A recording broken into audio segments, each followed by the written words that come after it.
Hola, buenas tardes. Bienvenidos a esta conferencia titulada La Reforma Judicial y la Constitución Nacional, que se enmarca en el programa Cuestiones de Estado, que es un programa creado el año pasado por la decana Mónica Pinto, que se propone discutir los grandes temas nacionales en el ámbito de incumbencia de esta Facultad de Derecho. Les pedimos disculpas, pero bueno, la capacidad del salón se nos pasó, así que nos disculpamos en ese sentido.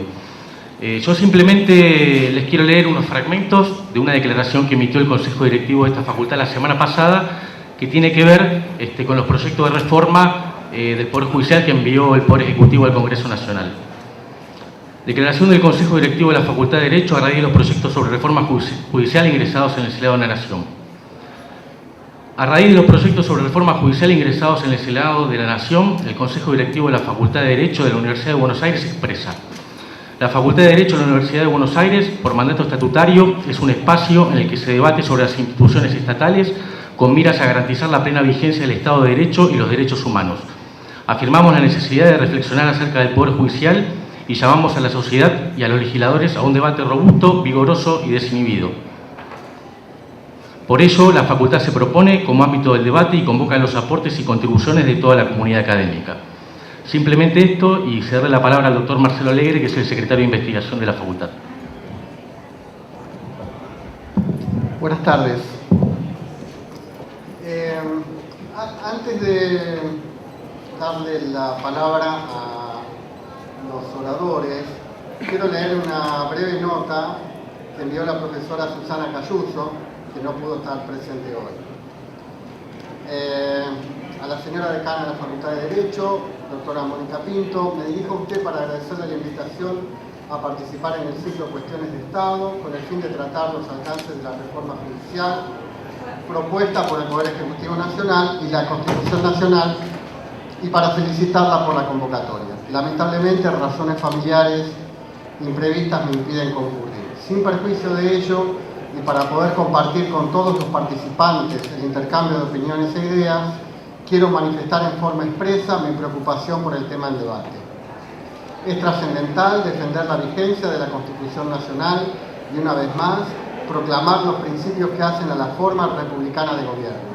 La división de poderes, la independencia del Poder Judicial y el sistema de controles institucionales son las garantías para el efectivo goce de los derechos fundamentales en un Estado constitucional de derecho. Sin otro particular, les saludo cordialmente Susana Cayuso, profesora titular de Derecho Constitucional de la Facultad.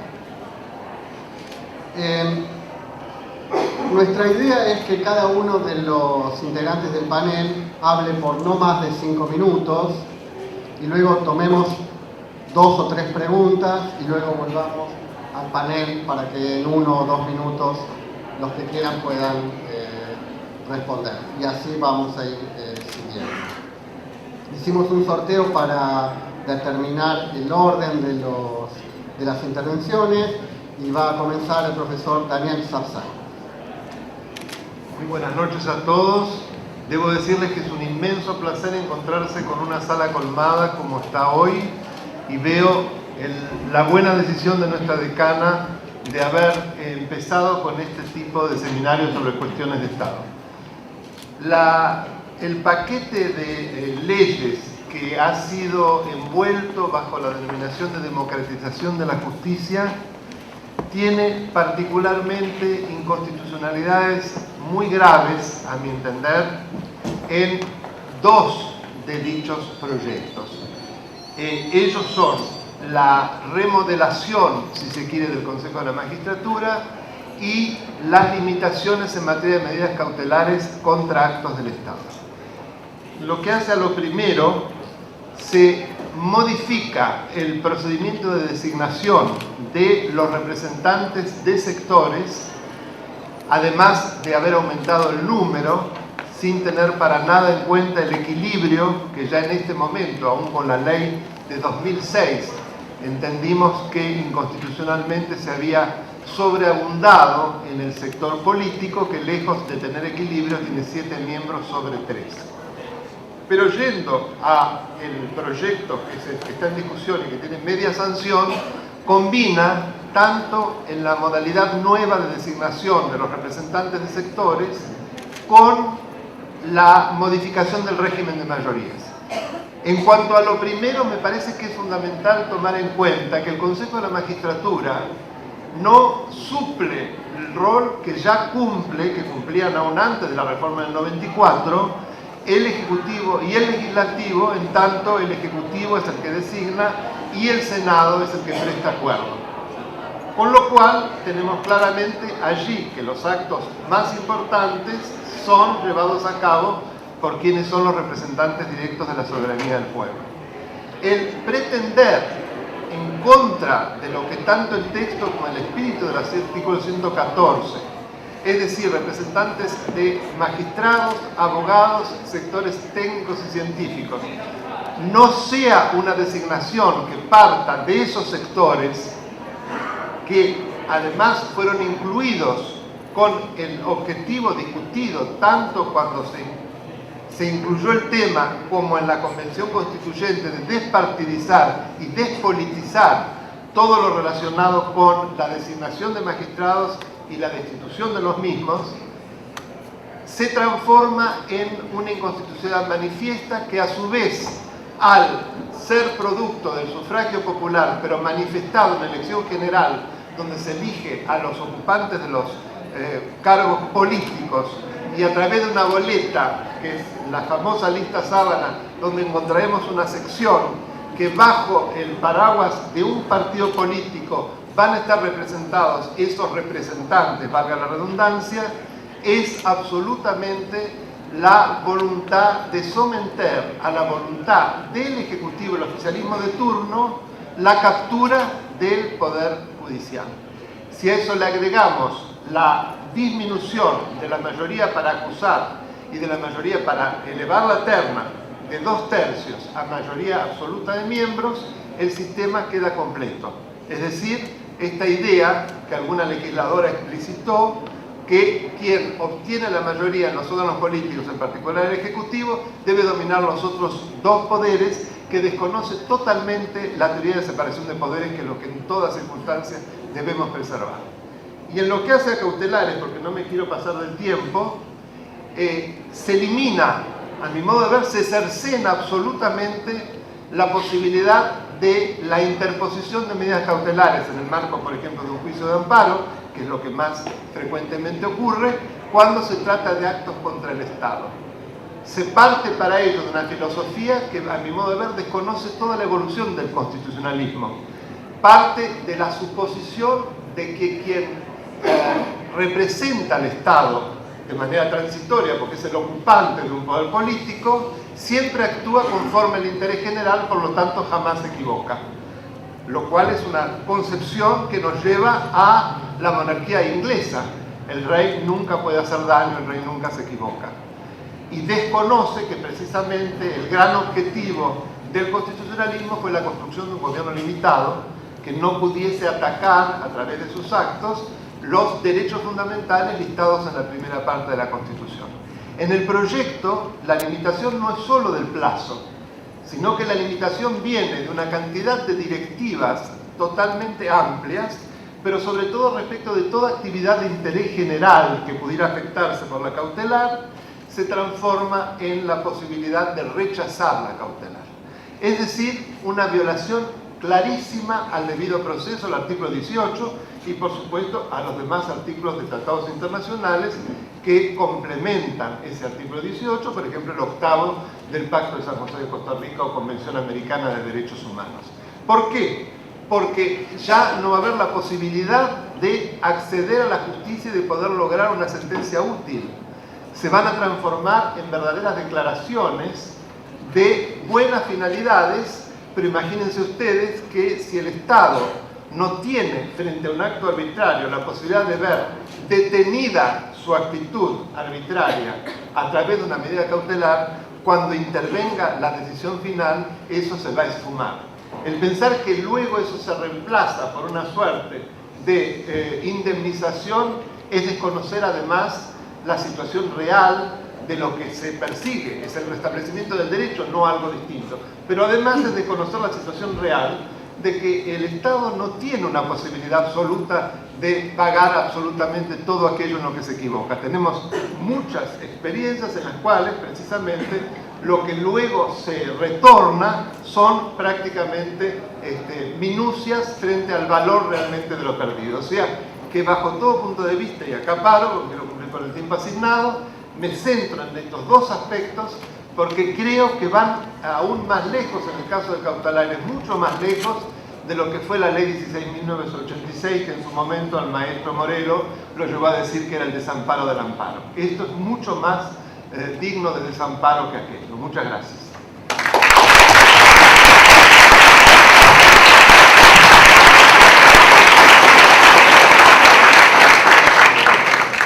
Queríamos simplemente aclarar que la declaración del Consejo Directivo es mucho más extensa, pero leímos algunos fragmentos para preservar la libertad de los panelistas.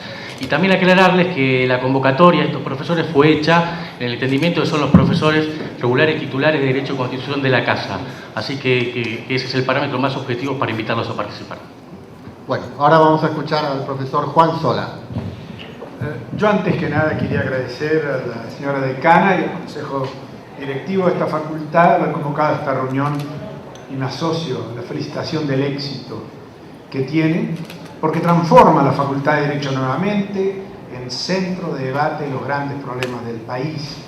Y esto es algo que, si bien nunca dejó de serlo, a veces con más o con menos suerte, es algo que tenemos que rescatar en todo momento. Podríamos hablar de la introducción que hizo el colega y amigo el profesor Sapsay. Me ahorra repetir las mismas cuestiones. Permítanme que siga adelante después de esta clara determinación de las principales inconstitucionales de esta ley que comparto. El segundo tema que querría mencionar es un poco, esto nos pone frente a uno de los problemas más importantes del Estado de Derecho, que es la importancia de la función judicial. Primero, porque esta ley es un ataque a la independencia judicial, fundamentalmente en el más grave, aunque no exclusivamente, en el tema de que los jueces puedan ser echados prácticamente por una mayoría circunstancial. Pero fundamentalmente porque nos lleva a determinar que el verdadero debate constitucional no se puede agotar en el Congreso. Esto ya lo sabemos, pero siempre ha habido alguna duda sobre la legitimidad de este punto. Teorías llamadas contramayoritarias y demás. Yo sigo a Habermas, Frank Meckelman y muchos otros que dicen que el debate judicial es donde verdaderamente se debate el sentido de la Constitución. Es el lugar donde las personas que no tienen dónde ir, porque por más que manifiesten, como ustedes acá o los que estuvieron pocos días atrás en las calles de Buenos Aires, no son escuchados por el Poder Legislativo. ¿Qué salida tienen? Y la salida es la más sencilla, es utilizar las muchas herramientas que tiene el control judicial de constitucionalidad para hacer valer, primero, la vigencia de la Constitución y segunda, la de sus derechos. Yo creo que el problema grave del Consejo de Magistratura es que ha habido una pendiente resbaladiza. Es decir, desde su creación nunca cumplió plenamente sus objetivos. Los consejos de magistratura, fundamentalmente, suponían la existencia de un equilibrio, es decir, casi igualdad en los tres grandes sectores que debían integrarlos, fundamentalmente los jueces y los abogados, pero en el primer Consejo de Magistratura ya hubo diferencias extrañas. Segundo, los legisladores se eligieron a sí mismos y no eligieron a representantes. Pero lo más grave, el Poder Ejecutivo, a pesar de la prohibición constitucional de no tomar medidas judiciales, designó miembros. Esto fue en los primeros casos. Ahora la situación se lleva al extremo de no solo continuar con esa distorsión, sino llevar a la destrucción de la independencia del Poder Judicial. Yo quisiera hablar de un punto que el profesor Sapsay dejó al pasar, que es, por tiempo naturalmente, el tema de las cámaras de casación. ¿Cuál es el sentido de crear estas cámaras de casación?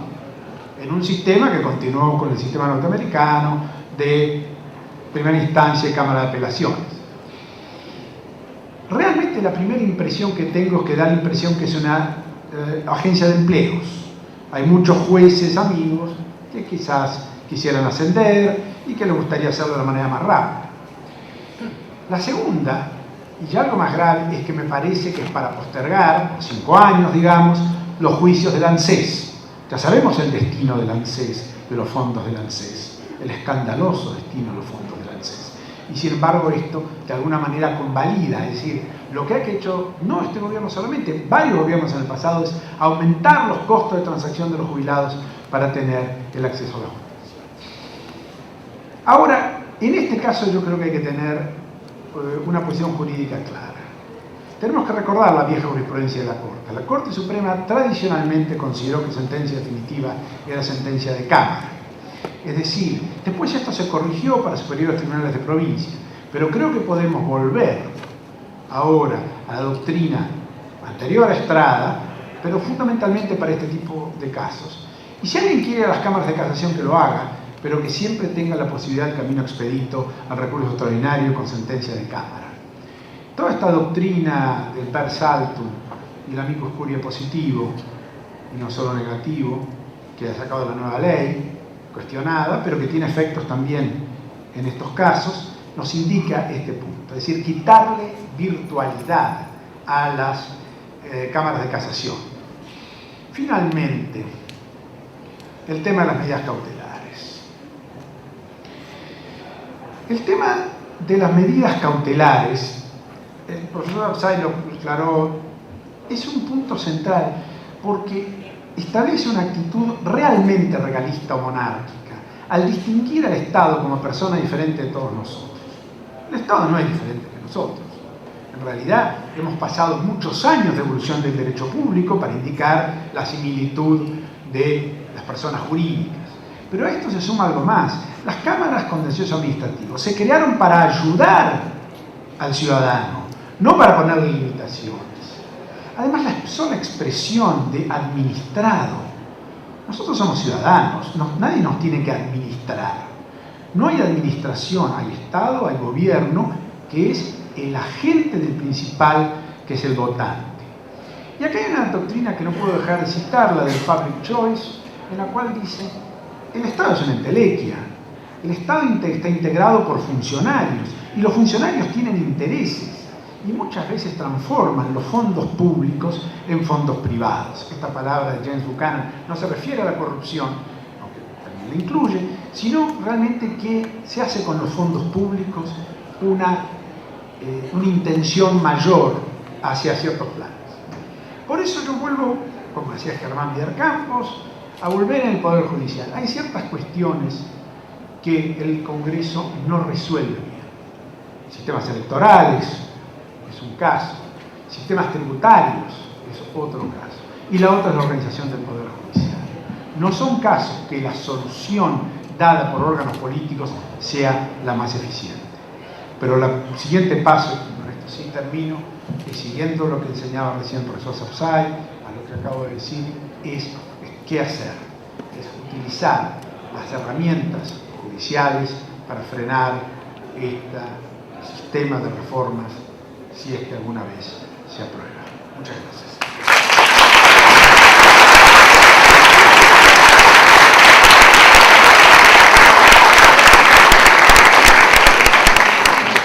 Ahora vamos a escuchar al profesor Raúl Ferreira. Muchísimas gracias, buenas tardes, señora decana. La felicito por la iniciativa, miembros del Consejo Directivo, profesores, alumnos y colegas. Realmente estoy muy contento de estar acá, de compartir este evento con ustedes y plantear lo que he pensado para el día de hoy, esta pequeña ponencia de 7 minutos, y la he denominado Janus, el dios romano que se representaba con 2 caras. Hay muchas versiones en torno de Janus. Algunos dicen que era el dios del comienzo, el dios del final, el dios del porvenir, el dios del pasado, el dios de la honestidad, el primer legislador, el que inventó los barcos. En fin, hay tantos Janus como nosotros deseemos. Yo me voy a quedar con una idea de Janus. Uno que mira hacia atrás y otro que mira hacia adelante. La semana que viene se cumplen 160 años de la Constitución Federal de la Argentina. Y dentro de 6 meses cumpliremos 30 años de democracia constitucional. ¿Qué significa este paquete normativo? Que es la segunda vez en 30 años de democracia constitucional que se discute la estructura judicial de la Argentina. La primera la llevó adelante el Consejo para la Consolidación de la Democracia en la década del 80. Esta es la segunda. Esto es venturoso que nosotros discutamos qué es una estructura judicial. ¿Es una estructura vertical o es una estructura horizontal? ¿De qué se trata esto de las personas que resuelven conflictos entre particulares y el Estado o entre organismos del Estado? ¿Es una fantasía? ¿La Constitución dice que la organización es vertical o la organización es horizontal? Yo voy a plantear, porque las cuestiones encierran mucho más de 100 artículos y se extienden mucho más allá de 300 páginas, 3 ideas básicas que para mí tienen que ver con una estructura judicial, que son la publicidad, la organización y la igualdad.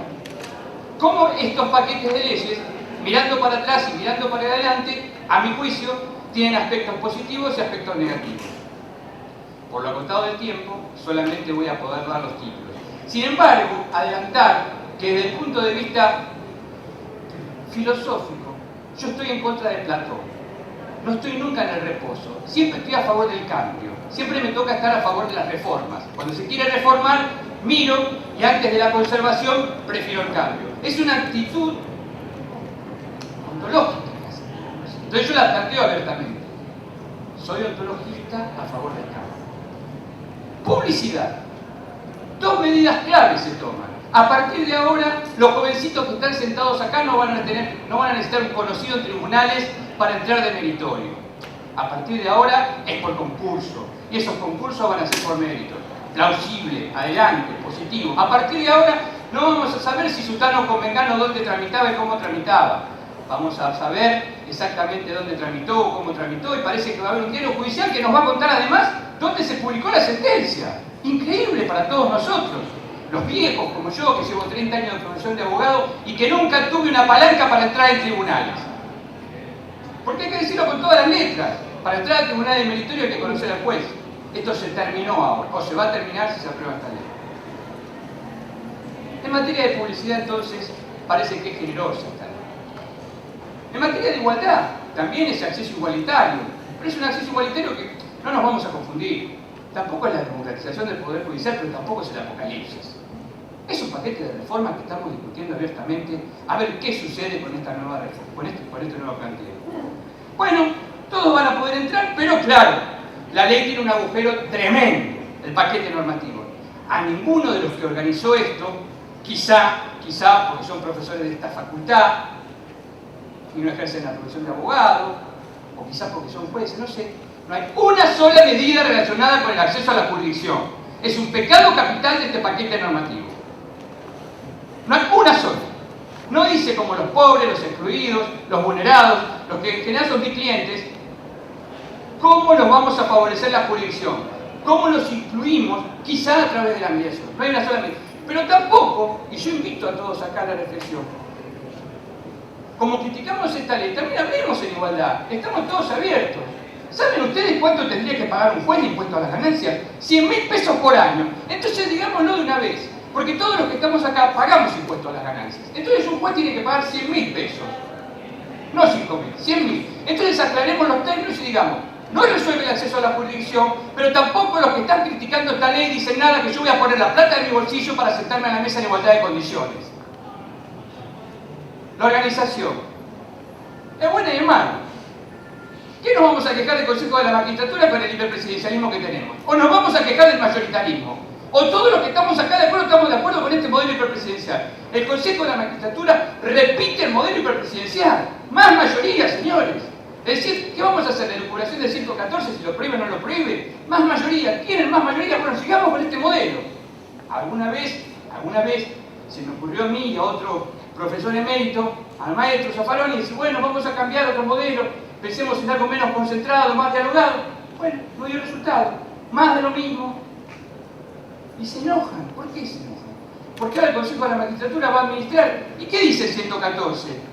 Que el Consejo de la Magistratura va a administrar. Entonces le vamos a devolver las cuestiones al Consejo de la Magistratura. Organización. Se equivoca el proyecto. No se pueden armar cámaras de casación. Un juez nos cuesta 100.000 pesos por mes. Por no sale salen gratis los jueces. 100.000 pesos por mes. Y si la Argentina no tuviese ningún problema ambiental, si no tuviese ningún problema hidráulico, si no tuviésemos problema con los jubilados, yo en este momento planteo el 100% de aumento para los sueldos de los profesores universitarios. Si sobrase la plata.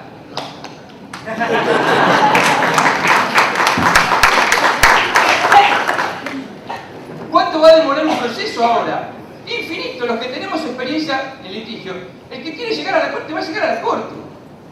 Y el que hizo este proyecto jamás estudió la jurisdicción americana, porque ellos tienen un instrumento llamado certiorari, con lo cual se debilita todo lo que ustedes quieren debilitar. No necesitamos cámaras de casación, son absolutamente innecesarias y lo único que hacen es retardar el procedimiento. Impugno también el procedimiento que se ha generado ahí con subrogancias, arrogancias y no sé cuántas palabras que salen dando vueltas. Un minuto. Estoy decididamente contra, iba a empezar a favor, ¿no? Estoy a favor de la presunción de constitucionalidad que trae la ley de medidas cautelares. Se termina el derecho cautelar provisorio y material en contra de afianzar la justicia, pero este proyecto de cautelares tiene un pecado original. Nuevamente los que hicieron este proyecto o no ejercen la profesión de abogado, o viven herméticamente dentro de un termo, o lo hicieron a propósito. Porque el derecho de libertad, que es el derecho más distinguido que está en la Constitución, no va a tener protección cautelar. Entonces este proyecto hay que impugnarlo o fragmentarlo, no tiene remedio. O sea, está bien en relación a la suspensión de la ley. Cuando se remite a la suspensión de la ley o el reglamento, que va a poder ser una limitación a las cautelares, creo que funciona adecuadamente en el ámbito de la Constitución. Ahora, cuando se refiere específicamente a la limitación de la libertad, la fórmula que se ha inventado es química y va a ser realmente, como decimos acá en la facultad, chino básico para interpretar. Finalizo con esto, de vuelta con Ñañez, mirando para atrás y para adelante. ¿Qué tiene de bueno y qué tiene de malo? Lo que tiene de bueno es que estamos todos acá, que nos miramos a las caras, que nos vamos a escuchar y que vamos a debatir en torno de esto. ¿Qué tiene de malo? Y bueno, que gran parte de las reformas realmente no significan un avance y otra parte de las reformas significativamente son un avance, especialmente en materia de publicidad, de igualdad en el acceso a tribunales y de organización en algún aspecto de la justicia. Gracias.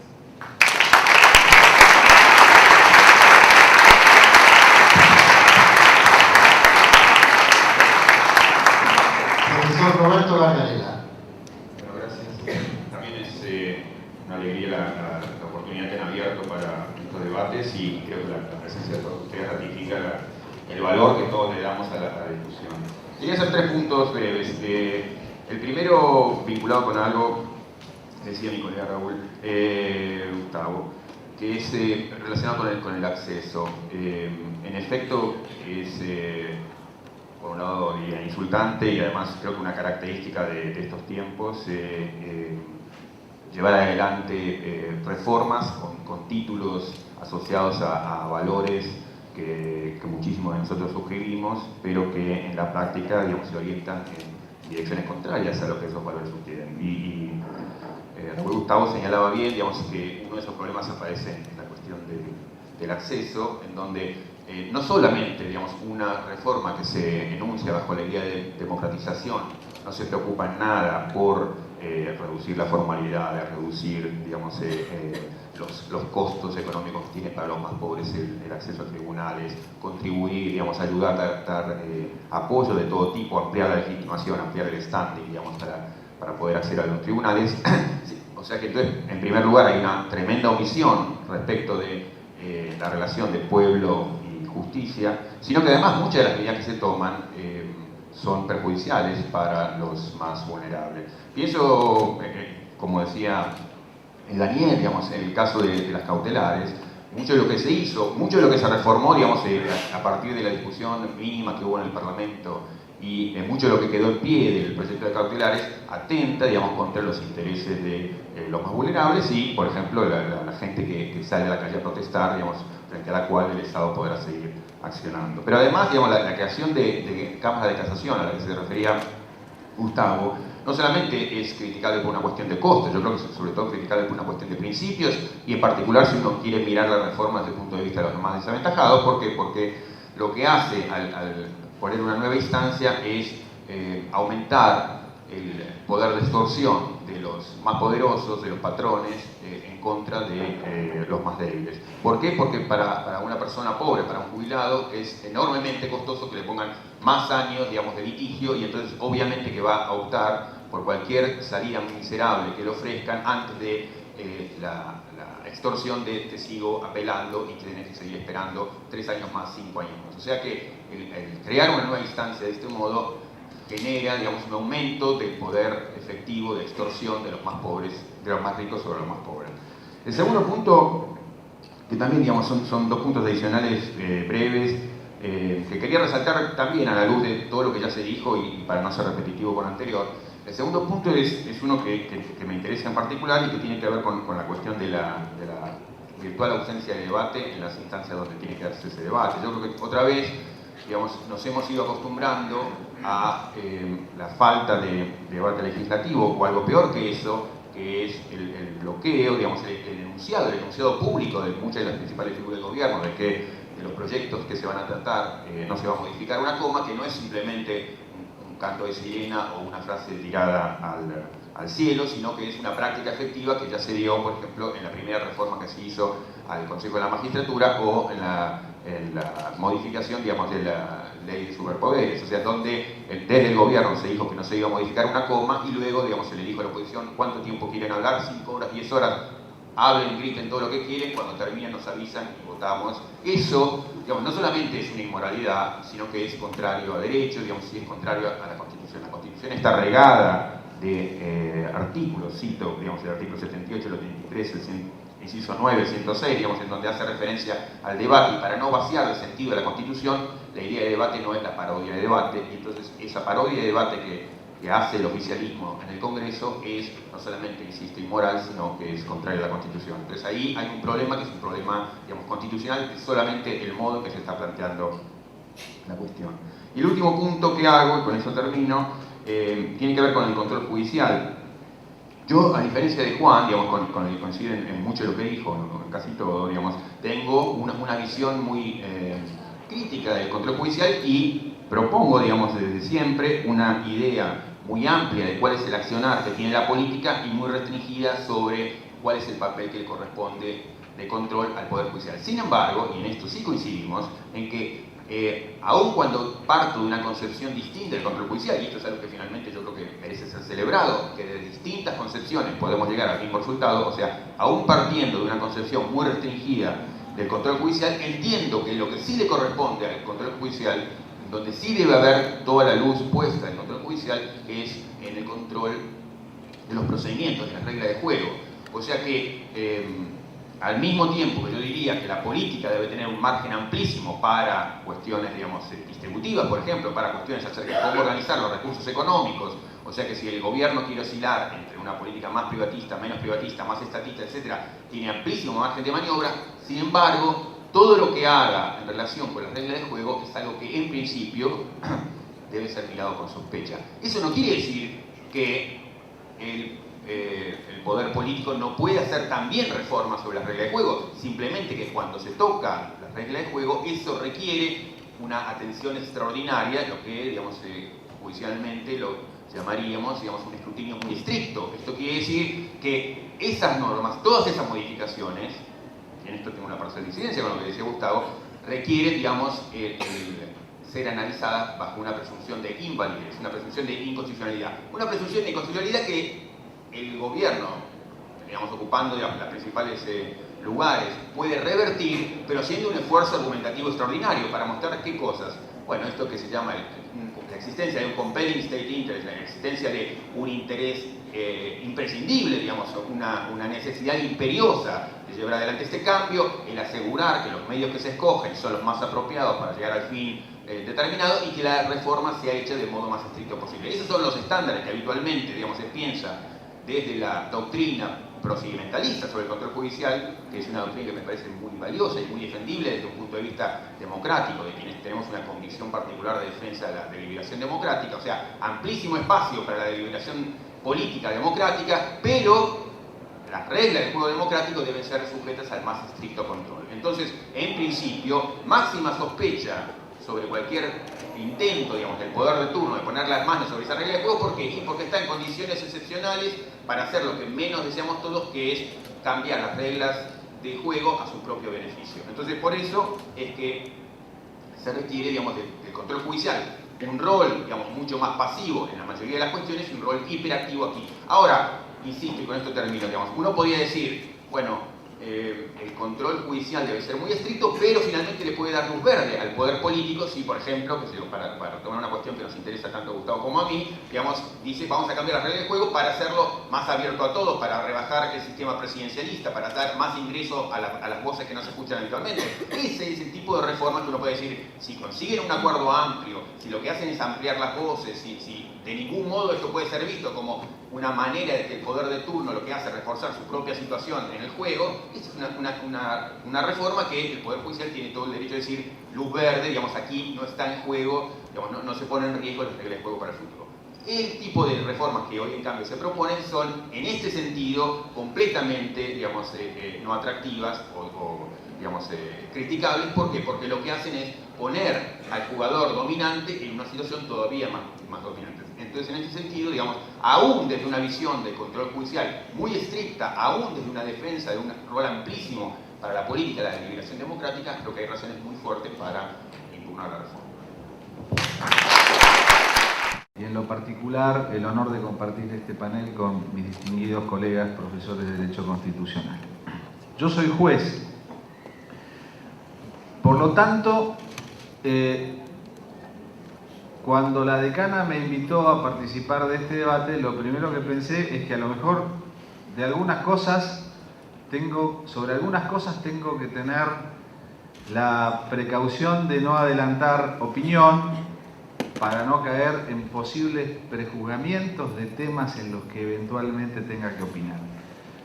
Pero como profesor de esta facultad, no quiero dejar de sumarme a una preocupación que tiene que ver con el debate público, porque esto se ha planteado de una manera a la sociedad y se ha planteado de una manera a nosotros también, ya lo dijo el doctor Gargarella, como la democratización de la justicia. E inclusive se ha dicho que los miembros del Poder Judicial no éramos legítimos, o se han planteado cuestiones similares en este debate. Y muchos también sabemos que este debate se dio en el marco de otras cosas, y que en la democratización hay cosas que no están y podrían estar, y hay cosas que están y no podrían estar. Entonces todo es confuso y se olvidan algunas cosas que es necesaria recordar, por obvias que sean.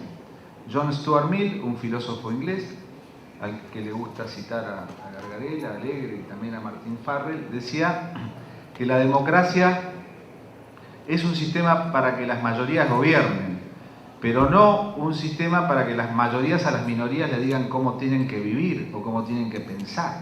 Eso lo dice en un ensayo que se llama On Liberty, sobre la libertad. El Poder Judicial existe en un sistema como el nuestro, un sistema vaciado sobre la Constitución de Estados Unidos, como nos enseñó Gorostiaga, porque es el guardián de los derechos de las minorías, porque las mayorías también se pueden exceder. Como decía Sapsay, como decía Sola, alguien tiene que llegar a ese juicio individual. Y ese es nuestro sistema, un sistema de poder judicial.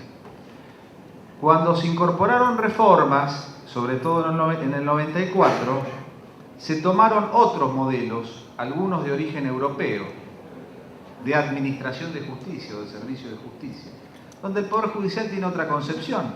Son funcionarios del Estado donde rigen allí los consejos del Poder Judicial o los consejos de la magistratura. El juez no es un magistrado, es un funcionario. Por eso en España nadie ve raro que el Consejo General nombre los secretarios. Para nosotros es impensable que a un juez le nombren el secretario. Y quiero decirle al doctor Ferreira que en muchos tribunales nuestros, en el mío, por empezar, se hacen concursos para que ingresen los empleados desde hace mucho tiempo. Pero a nadie se le ocurre, la veo acá la senadora Estensoro, y con todo respeto al Poder Legislativo, a nadie se le ocurre ir a decirle a un senador nacional o a un diputado cómo tiene que nombrar a su asesor en un tema de su estricta confianza. A los jueces nos pasa lo mismo. Tenemos temas que hacen a la función del propio foro y que exigen ese nivel, por lo menos en ciertos niveles de porcentaje. También se ha hecho mucho, desde hace muchos años. Hay conferencias judiciales en las cuales los jueces nos reúnen, debatimos nuestros temas. Tenemos una página web donde las sentencias están disponibles, doctor Ferreira. Ahí puede encontrar todas las mías. Puede encontrar las acordadas de todos los tribunales. Se ha trabajado en materia de transparencia. El Poder Judicial es un poder del Estado y, por supuesto, quiere depurarse y tiene que mejorarse. Y los jueces somos seleccionados de acuerdo a un sistema que establece la propia Constitución. Digo esto como criterio general, porque a veces es un poco feo sentir que a uno lo quieren democratizar. Yo sigo pensando que la democracia lo que necesita es un poder judicial independiente, así como una prensa libre. Y sigo pensando también que en todo caso, si vamos a hablar de democracia en el ámbito judicial, empecemos por el juicio por jurado, que está 3 veces mencionado en la Constitución Nacional desde 1853 y a nadie se le ocurrió meterlo en ningún proyecto de ley. Y pasamos por varias reformas constitucionales y a nadie tampoco se le ocurrió derogarlo. A lo mejor no sería muy útil para muchos temas. 2 cuestiones voy a tratar muy brevemente. La remoción de magistrados, porque acá se nos pide que hablemos del análisis constitucional de estos temas. Se nos dice que por una mayoría absoluta de los miembros del Consejo de la Magistratura se pueda abrir el proceso de remoción. Hay que recordar que la Constitución del 94 estableció el sistema del jurado de enjuiciamiento en reemplazo del juicio político que subsiste en los artículos 54 y 59 de la Constitución Nacional, como refuerzo del 110, que habla de la inamovilidad de los magistrados y de la intangibilidad de las remuneraciones como garantías dentro de este sistema, estableció una mayoría especial en el juicio político. Se reemplazó el juicio político, Sánchez Viamonte lo llamaba un viejo cañón de museo, por el jury de enjuiciamiento y un procedimiento especial, pero que respeta las garantías establecidas en el marco de la Constitución.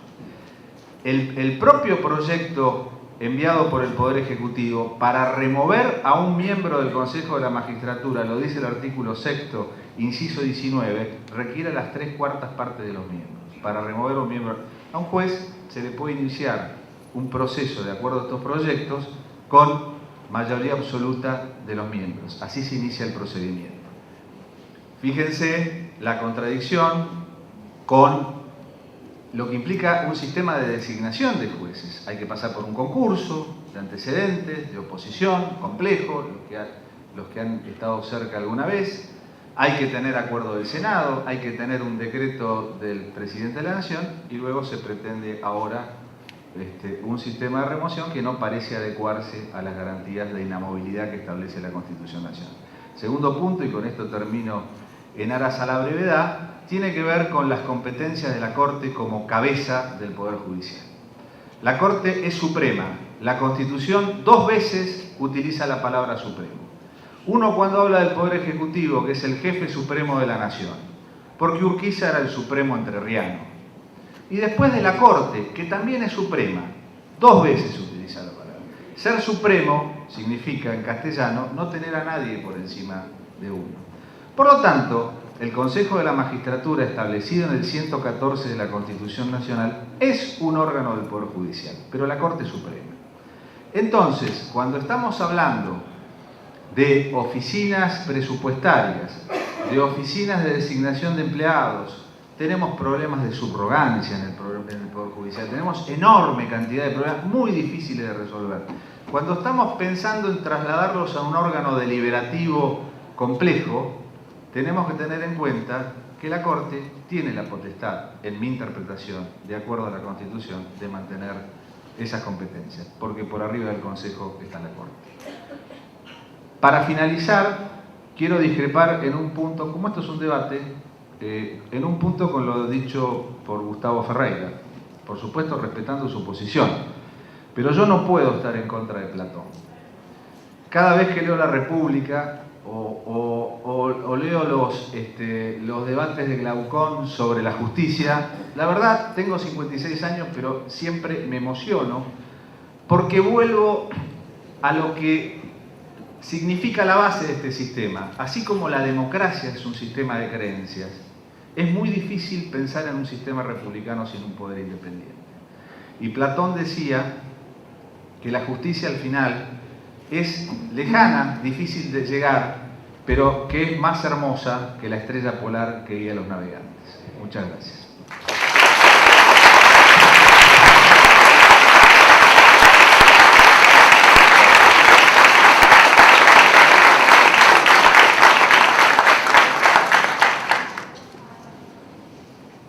Bueno, ahora vamos a tomar 2 o 3 preguntas del público y luego volvemos al panel. Sí, quiero alguien más. Bueno, empezamos ahí y luego allá. Ya tenemos 3 preguntas. Buenas tardes. Pérez Borbón, en mi apellido. Gracias, decana, porque los que hemos pasado por estas aulas cuando las órdenes del gobierno no podían discutirse, hoy estamos en otra situación. 2 comentarios, particularmente por lo que dijiste, Gustavo. El tema del ingreso por concurso. A mí lo que me preocupa es que hablamos de democratización e inventamos un sistema de ingreso por concurso y lo aplicamos por ley en lugar de un sistema de paritaria, que parece ser bastante más democrático. Esto es una cuestión. Y la otra es, también me preocupa, hay un proyecto que crea cámaras de casación. Hay otro proyecto que establece la obligatoriedad de publicar las sentencias. Gracias. Hay un proyecto que crea cámaras de casación y otro que establece la obligatoriedad de publicar las sentencias. Lo que me preocupa es que yo no sé si es por problemas de técnica legislativa o por qué. Las cámaras de casación no tienen obligación de publicar las sentencias. La ley que obliga a eso lo dice que es para la Corte y las cámaras de apelaciones, las cámaras de casación no. ¿Esto es mala técnica legislativa o se está ocultando algo? Cualquiera de las dos cosas me preocupa. Eso nomás. Muchas gracias.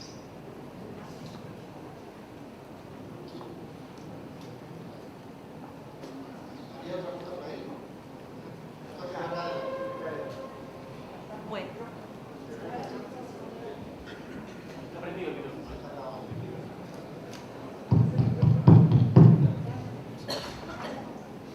Soy el doctor Galarza, ex funcionario de esta casa y profesor, ya hace muchos años. Se me ocurre una hipótesis. Supongamos un caso. Los que nos han hablado, todos han coincidido en el mal sistema para el nombramiento de los jueces por parte del Consejo de la Magistratura.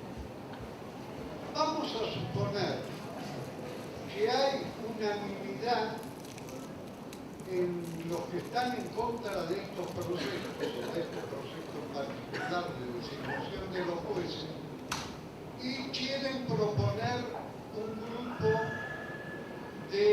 para la votación a un grupo de futuros representantes del Consejo de la Magistratura.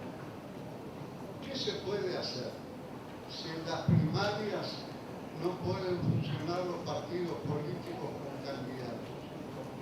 Esa es mi pregunta. Gracias.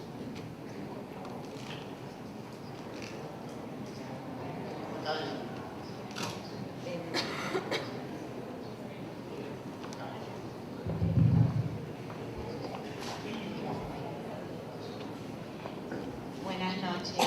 Mi pregunta no es tan sofisticada, es para entender un poco la ingeniería constitucional. ¿Se puede interpretar que tocar la inamovilidad de los jueces y las medidas cautelares como el recurso de amparo que están en la Constitución Nacional sería una reforma constitucional empezando por el Poder Judicial? ¿Se puede interpretar así? Gracias.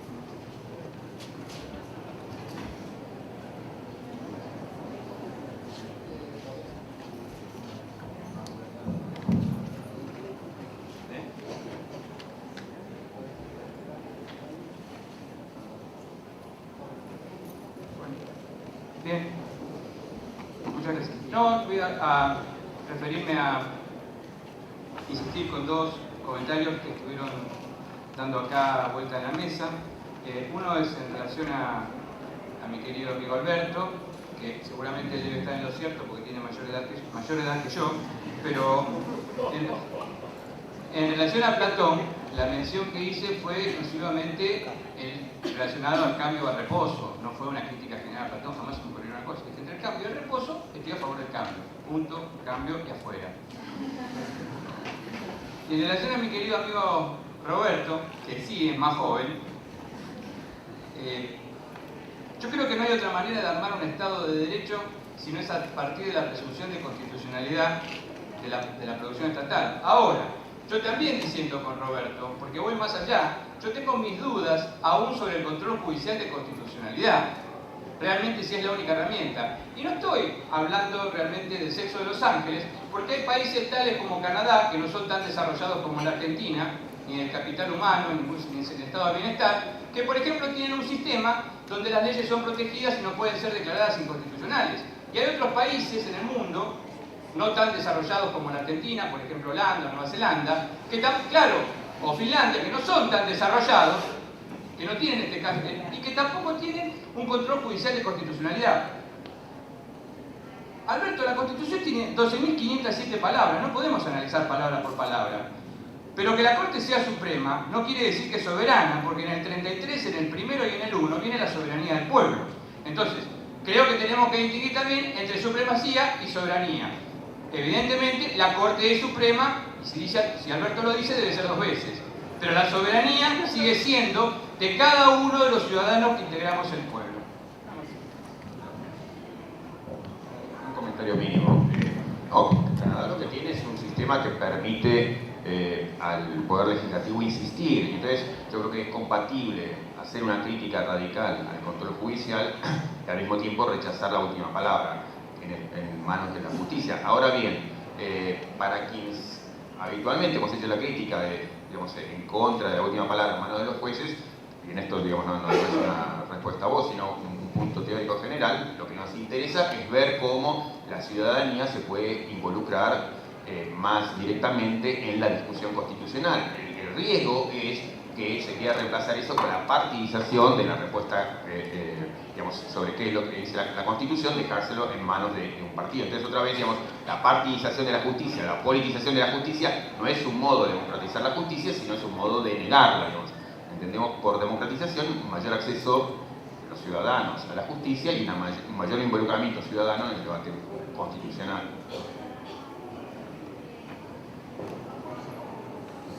Yo no soy platónico.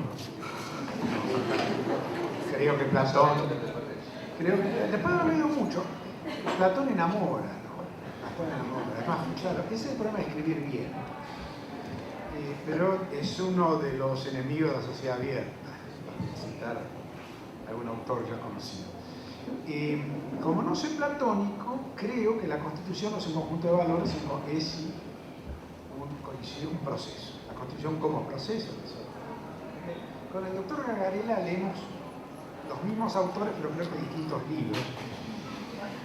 Yo creo que la Constitución es un proceso. Creo que justamente una de las características del sistema democrático es que hay un sistema barato, es decir, con bajos costos de transacción, por el cual los más perseguidos, los más débiles, los que no tienen acceso a la información pública, los que no tienen acceso a libertad de expresión, los que no tienen acceso a ingresos, los que son maltratados por el sistema tributario o por el sistema electoral, pueden ir a un lugar, a un juez, donde puede haber un debate, donde se va a crear la nueva norma constitucional que se le va a aplicar. Yo no disiento en cuanto, esto no lo dijo, pero en cuanto a que la Constitución sea un conjunto, que haya una lectura ética de la Constitución. Me parece que es preferible la Constitución dentro de un debate, dentro de un proceso.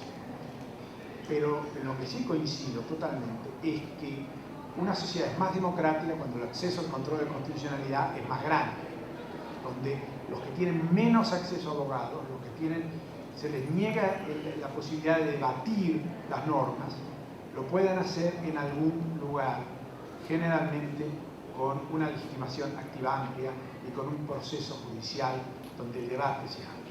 En la Argentina hemos heredado el expediente español, tampoco hay que defender el sistema judicial actual. Hemos heredado el expediente español, no tenemos juicio por jurado, no tenemos proceso oral, y no nos sorprende que los juicios duren lo que duran. Y en eso yo creo que tenemos falencias, que está la ley, por supuesto. Simplemente para establecer el récord, yo sí escribí un artículo en la ley diciendo que los jueces tienen que pagar impuestos. Y lo hice no tanto porque no los quiera los jueces, soy como juez de una cámara, y creo que mi querido amigo de mi izquierda circunstancialmente tiene que perder unos pesos por año, sino porque creo que el hecho de pagar impuestos lo hace uno parte del sistema republicano.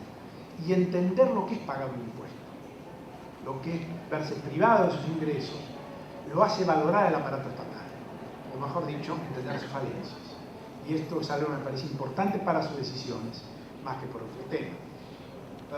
Para usted, que es por el asunto de los concursos, me parece que es un tema que la variación es muy grande, porque hay concursos, depende de quiénes son los jurados. Lo que uno tiene, es decir, es bueno tener concursos, pero también tener reglas distintas para que haya de todo tipo de empleados judiciales. No, entendí su pregunta. Entendí su pregunta y me parece...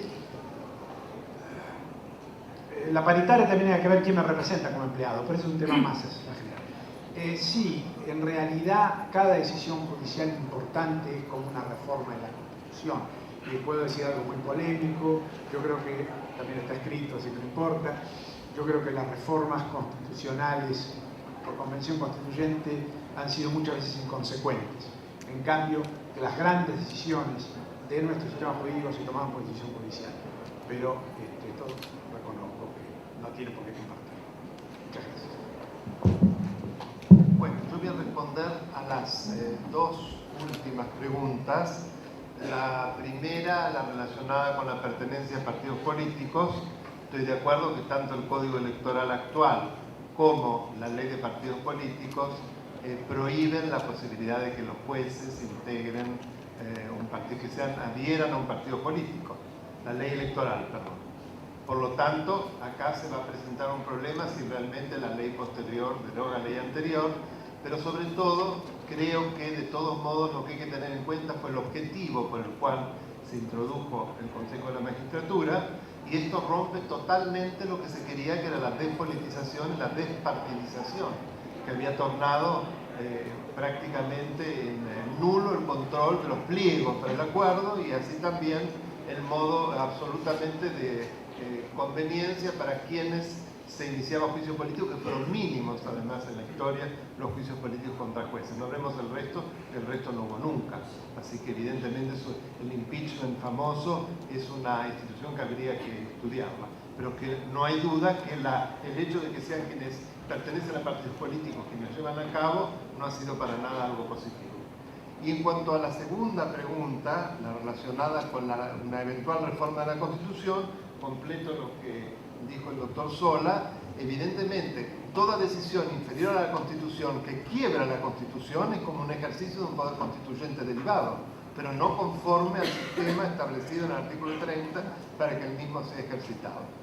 Y una última cosa, porque no se dijo, yo creo que aún los proyectos que parecen más seductores tienen problemas. Por ejemplo, el tema de declaraciones juradas, se exige el sistema de AFIP, y no el sistema que surgía de la ley precisamente de ética pública y el que se derivaba de también la Oficina Anticorrupción, que exigía un detalle mucho mayor, no solo de ingresos, sino de orígenes de bienes, sociedades y demás, que eso ahora se va a terminar. O sea que es regresivo, no es de ninguna manera evolutivo el sistema. Y también deja sin efecto la Comisión de Ética Pública, que nunca se creó y que hay experiencias en otros países y que es muy positivo. Con lo cual en eso, lejos de ser más transparente, de ninguna manera. Es un mínimo lo que está exigiendo, que implica un paso para atrás. Gracias.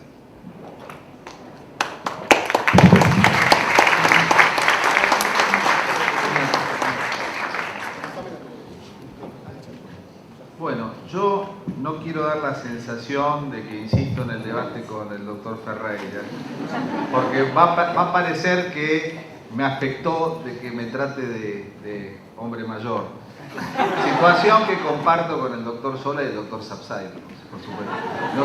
Nosotros celebramos que en esta facultad haya 2 cátedras con jóvenes y talentosos profesores titulares como son el doctor Ferreira y el doctor Guerrero.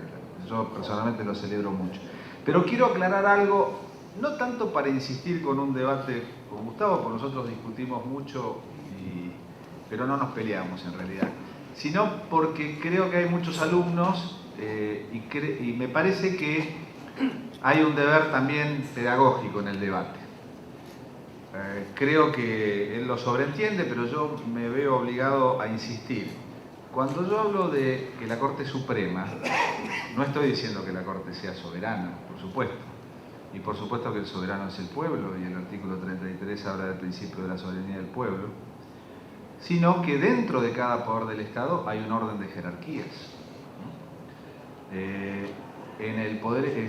Dentro del Poder Judicial, el Poder Judicial está conformado por una Corte Suprema y los demás tribunales inferiores. Y el 114, cuando habla del Consejo, es un órgano de administración, es un órgano que cumple muchas funciones, pero que está por debajo de la Corte. Y por lo tanto, inclusive, el 114 no prohíbe que las resoluciones del Consejo puedan ser revisadas por la Corte, como sí en cambio lo prohíbe por el artículo 115 con respecto al jurado de enjuiciamiento. También pasa en el Poder Ejecutivo, donde hay una jefatura de gabinete. Yo me pregunto, como hipótesis de trabajo, ¿qué pasaría si una ley le atribuye al jefe de gabinete una cantidad de competencias que según la Constitución son del presidente de la Nación o forman parte de los poderes inherentes que tiene el presidente de la Nación por el artículo 99, inciso primero, y se las pretende asignar por ley al jefe de gabinete de ministros?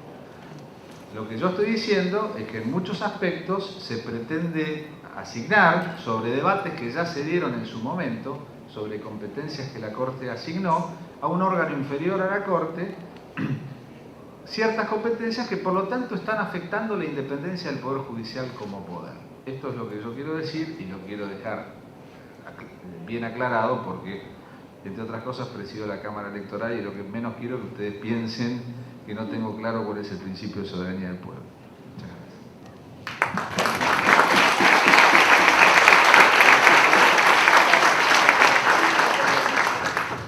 Vamos a excusar al profesor Sapsay, que tenía un compromiso. Gracias.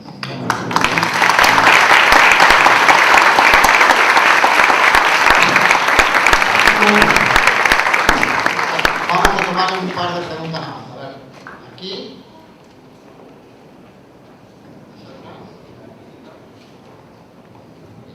Sí, buenas noches. Adrián Roy de Mar del Plata, de la Universidad Nacional de Mar del Plata. Deseo hacerle 2 preguntas. Puntualmente, ¿qué opina respecto a la posibilidad de que no se exija más el recaudo de ser abogado para integrar el Consejo de la Magistratura? Fundado ello con un ejemplo del derecho francés, donde manifiestan que allí así funciona. Eso por un lado, una pregunta. Y por el otro lado, según ustedes, ¿en dónde anida la inconstitucionalidad en el caso de presentar un recurso por la inconstitucionalidad de esta ley o de estas leyes? ¿En dónde anida? En el artículo 114 en el equilibrio, en el artículo 16 por violación de la legítima defensa e imparcialidad que le corresponde al ciudadano, cómo lo vincula con las cuestiones federales, ¿no es cierto? Gracias.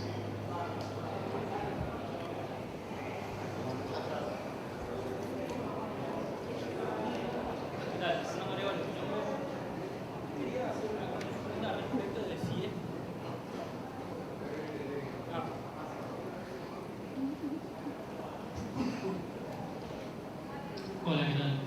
Aníbal Fernando, mi nombre. Quería hacer una consulta respecto... Hola, ¿qué tal? Mi nombre. Quería consultar si es probable que ante la eventual sanción de la ley sea directamente sin un juicio o sin una petición al Poder Judicial, que sea directamente revisada por el órgano judicial, entiéndase por la Corte Suprema, por una cuestión de competencia, si se quiere, de que sea directamente debatida o que salga un fallo del órgano judicial sin que sea requerido. Nada más. Gracias.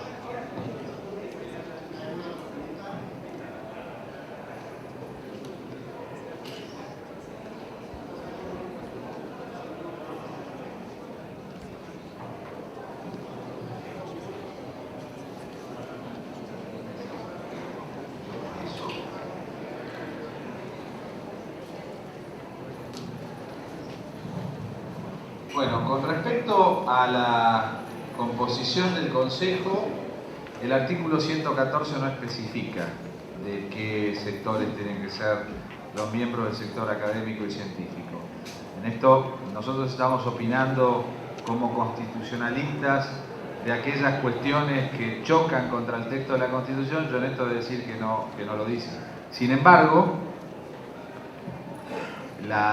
los debates de la Convención Constituyente, si ustedes quieren remitirse a ellos cuando se establecieron en el año 94, tienen amplio contenido sobre este debate. Y en general la mayoría de los convencionales, algunos de ellos profesores de esta casa, algunos de ellos jueces en altísimos tribunales de la República, han manifestado la conveniencia de que tengan que ser personas del mundo jurídico.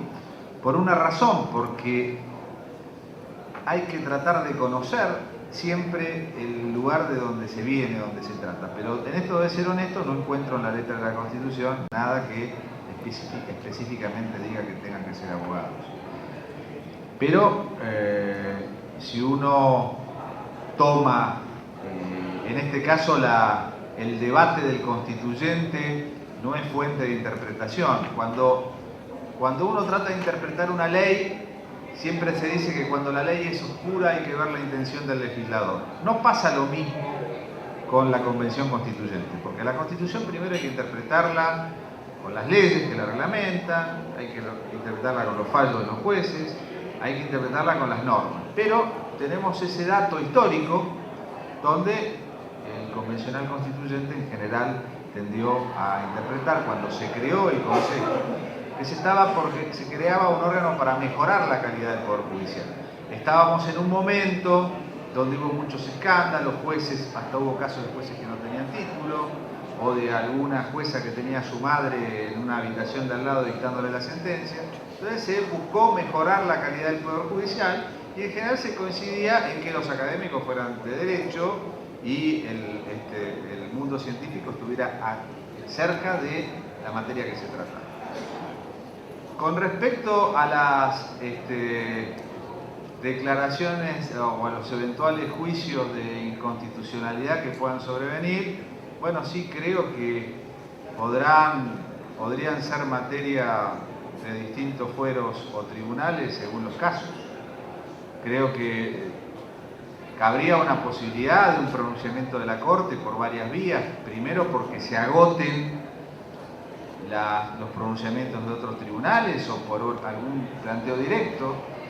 Por eso, cuando empecé a hablar, les pedí disculpas por no opinar sobre algunos temas, porque es posible, no lo estoy diciendo ni lo estoy llamando, pero es posible que a lo mejor ante la justicia electoral, frente a una elección de miembros del Consejo de la Magistratura o ante la Justicia Contencioso Administrativa Federal por la composición del Consejo, pudieran eventualmente darse planteos de estos casos. Yo coincido en esto, como en otros temas, con lo que expresó el profesor de la Vía. Con respecto a si tienen que ser abogados o no, simplemente completando, da la impresión que los representantes de jueces van a ser abogados. Que cuando se habla de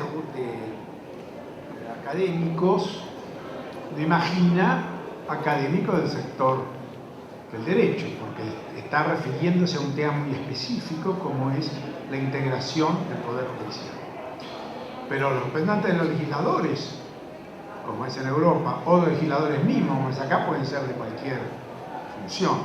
Es cierto que en países como España, los representantes de los legisladores en el Consejo Superior del Poder Judicial son generalmente profesores de derecho.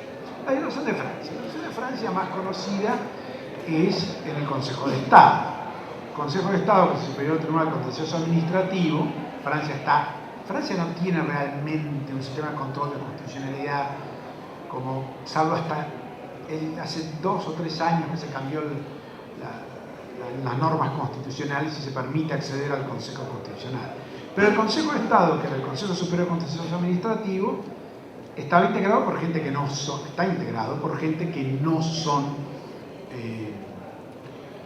abogados. Hay maîtres de requête que son de cualquier profesión. Es más, están todos en un gran salón en conjunto y no hay la idea nuestra del juez natural. Es un sistema que yo diría que no copiáramos, porque además no tiene nada que ver con nosotros, con todo el respeto que tiene el Consejo de Estado como institución y su gran evolución jurídica, pero me parece que no es un elemento que nosotros debemos hacer. Esta es una sociedad, un poco como la norteamericana, hobbesiana, una sociedad muy dura, en la cual la competencia política y en general es muy fuerte, y no tenemos esa cultura constitucional o democrática tan fuerte, como en Suiza, como en Canadá, donde el respeto por las normas es aceptado naturalmente, donde no surgen proyectos de dictadores o golpes militares o cosas peores, naturalmente. Entonces, yo creo que debemos poner las normas claras sobre la mesa para no cometer errores, es decir, curarnos más de lo que se necesita. Como el problema práctico, ¿qué hacer? ¿Cómo llegamos al control de constitucionalidad? No hay control de constitucionalidad en abstracto en la Argentina. La primera regla que debo decir a todos los alumnos, pido disculpas a los juristas presentes. Entonces, el caso famoso de la elección de los miembros del Consejo de Magistratura daría la impresión que entraría en la justicia electoral. Mi querido colega no lo dijo, pero ¿por qué? Porque daría la impresión de que si uno tiene que escribir una candidatura, si hay una inconstitucionalidad, se planteará ahí. Entonces los jueces con competencia electoral en primera instancia tendrán que resolverlo, la Cámara Nacional Electoral después y eventualmente la Corte en último lugar. Eso yo creo que inclusive va a ser muy rápido, porque es bastante fácil el acceso a la Corte Suprema. En el caso de las cautelares, yo creo que se va a plantear en cualquier sede, federal o nacional. Es decir, que se va a plantear una demanda contra el Estado, contra el proceso administrativo, un juez en el interior, y pedir una cautelar, y dirá que no, y puede ser que llegue rápidamente a la Corte, y también se plantee el gran debate sobre ese punto. Sobre las cámaras de casación, yo creo que se plantea prácticamente solo. Va a pasar algún caso en el cual, con sentencia de Cámara de Apelación, alguien va a considerar que puede presentar el recurso extraordinario directamente, salvo que fuera una cuestión de sentencia arbitraria o lo que llamamos ahora inaplicabilidad. Podrá elegir, si elige directamente a la Corte y la Corte abre el recurso, el tema estaría en gran medida resuelto. Eso yo creo que son los caminos iniciales. Es muy difícil hablar a priori, cosa que hacemos mucho acá, hablar ex ante, digamos, antes que las cosas pasen. Hay muchos abogados inteligentes que deben estar pensando en este momento, organizaciones como los colegios de abogados, asociaciones de magistrados y demás, que deben estar pensando en medios procesales. No solamente mencioné algunos que me parecen los más evidentes. Pero en todos los casos, yo creo que esta ley, y eso lo quiero recalcar porque no quisiera que todas las cosas que dijimos dejaran pasar, estos proyectos de ley tienen constitucionalidades flagrantes que deben ser reparados y deben ser reparados en sede judicial. Y cuanto antes lo hagamos, creo que la sociedad argentina va a evitarse un dolor importante. Muchas gracias. Una cuestión sobre la cual podemos disentir, que tiene que ver con cómo se interpretan los textos legales. Y yo creo que otra vez lo interesante es que aun cuando, y digo esto a la luz de lo que mencionaba Alberto de cómo interpretar la Constitución, aun cuando tenemos concepciones distintas de cómo interpretar la Constitución, él sugería un camino de interpretación originalista, digamos, que yo podría rechazar, pero creo que lo interesante es que otra vez podemos converger desde concepciones interpretativas muy distintas sobre una misma conclusión. Y yo en este caso, digamos, también vinculado con lo que decía Juan, digamos, entiendo por otras razones interpretativas que la legitimidad, dado que lo que está en juego tiene que ver con las reglas de juego básicas y que, digamos, sobre eso hay una luz roja fortísima, es que merecemos interpretar por razones democráticas o procedimentales como el modo más amplio la legitimidad de quién puede presentar un caso y dónde puede presentarlo, digamos, dado que se nos juegan, digamos, las reglas básicas de la vida democrática.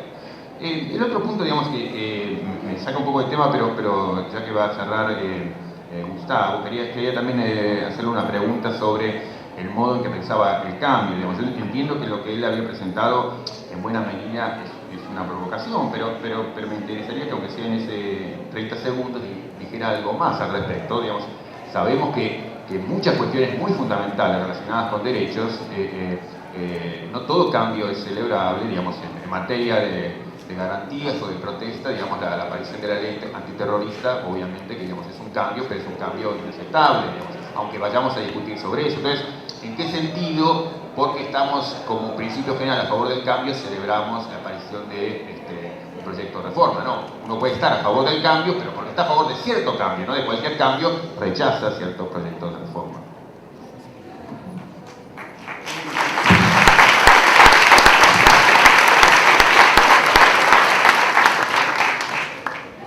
Bien, me toca cerrar. Quiero recapitular la presentación que hice en relación a las cualidades de este paquete normativo. Veo sombras en relación a la horizontalidad que plantea la reforma del judicial. Veo un más, un positivo en relación a la publicidad, y veo un más y un menos en relación a la cualidad que signifiqué en materia de igualdad. Fijadamente en el cambio, no le quiero responder a Roberto porque como cierro yo, pero solo simplemente lo que quiero decir es lo siguiente. Obviamente, de la Constitución Federal no se me ocurre cambiar en este momento ningún derecho, sino que significativamente, cuando estoy hablando del cambio, estoy hablando de un proceso público donde se pueda discutir vigoroso y decididamente salir de este sistema casi autocrático que nos gobierna desde 1983. Es decir, cambiar el modelo en relación al derecho constitucional del poder. Eso es lo que yo estoy planteando en relación al cambio. En materia de los derechos no se me ocurriría. La inconstitucionalidad la quiero cerrar de esta manera. Y no lo quería hacer, pero voy a tener que hacer una alusión de tipo personal. En 1987 yo fui la primera persona que planteó la inconstitucionalidad de la ley de obediencia de vida. Y las circunstancias eran realmente difíciles en 1987 porque se trataba de un paquete importantísimo, llevado adelante por un expresidente, Raúl Ricardo Alfonsín, a quien vamos a homenajear una vez más este jueves en el Salón Rojo en la Cátedra de Alfonsín. Y con todas mis dudas yo planteé la inconstitucionalidad de la ley de obediencia de vida. Y tengo que distinguir acá entre los presentes la doctora Mónica Pinto, que fue una de las personas que más me impulsó realmente para hacerlo en aquel momento. Estaba absolutamente convencido y persuadido de plantear la inconstitucionalidad porque significaba una amnistía y que en definitiva dejaba impunes los crímenes de lesa humanidad. O sea que en el sentido de plantear inconstitucionalidades, obviamente, y con este recorrido a mí me gustaría realmente, se lo dejo a otro que tenga 27 años, pero me gustaría plantear la inconstitucionalidad de la ley de medidas cautelares, ser el primero en cuanto se relaciona a la ley de medidas cautelares que desprotege indebidamente el derecho de libertad personal. Muchísimas gracias.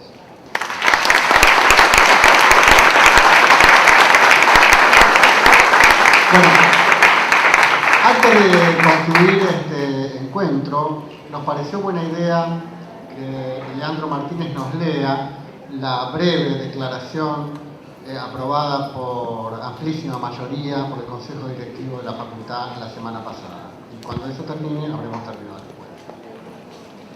Bueno, omito leer el primer párrafo que se leía al principio y continúa así. Los proyectos presentados contienen elementos preocupantes que es importante debatir. La idea general del proyecto sobre medidas cautelares apunta más a custodiar los intereses del Estado que a tutelar los derechos de las personas. No asume una perspectiva de derechos humanos que hoy es esencial para toda legislación democrática y por ello desconoce las obligaciones contraídas en virtud de tratados de derechos humanos con rango constitucional.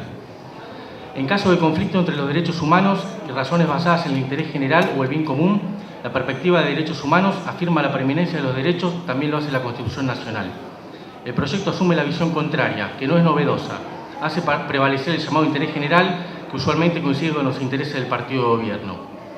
Ataca los síntomas de un problema real, pero no las causas. Las medidas cautelares hoy se extienden excesivamente porque los procesos judiciales son demasiado largos, lo que conlleva una masiva denegación de justicia, que generalmente perjudica a las personas y grupos más vulnerables. Es urgente abrir una reflexión sobre cómo agilizar estos procedimientos y cómo brindar soluciones justas a los problemas de la ciudadanía. El proyecto perjudica a los ciudadanos, cuyos derechos han sido violados por el Estado, al establecer un plazo máximo de 6 meses, prorrogables por otros 6, cuando los procedimientos judiciales duran en general varios años. El problema es que la idea misma de las medidas cautelares es que duren mientras dure el proceso, si no, no tienen sentido. El texto del artículo 9 es particularmente preocupante, en tanto establece que los jueces no podrán dictar ninguna medida cautelar que afecte, obstaculice, comprometa, distraiga de su destino o de cualquier forma que perturbe los bienes o recursos propios del Estado, ni imponer a los funcionarios cargas personales pecuniarias. Resulta difícil imaginar una medida cautelar que ordene salvaguardar un derecho humano de los ciudadanos que en muchos casos implica la provisión de servicios que no requiera afectar en manera alguna los recursos del Estado. Por su parte, el proyecto sobre el Consejo de la Magistratura remueve la necesidad de mayorías agravadas para ciertas decisiones relevantes. A partir de la reforma, todas las decisiones podrían ser adoptadas por mayorías absolutas, esto es, por la mitad más uno de los votos. Esto implica avasallar la pluralidad de voces del Gobierno. La exigencia de mayorías agravadas, 2/3 por ejemplo, incentiva la búsqueda de acuerdos. El compromiso con la democratización no puede reducirse a un sistema electoral. La democracia es centralmente también diálogo, consenso y compromiso. Con este proyecto se radica toda semilla de consenso en el gobierno del Poder Judicial. Esto se agrava dado la fuerza que obtenga la mayor cantidad de votos en las elecciones directas de consejeros, obtendrá automáticamente la mayoría absoluta en el Consejo.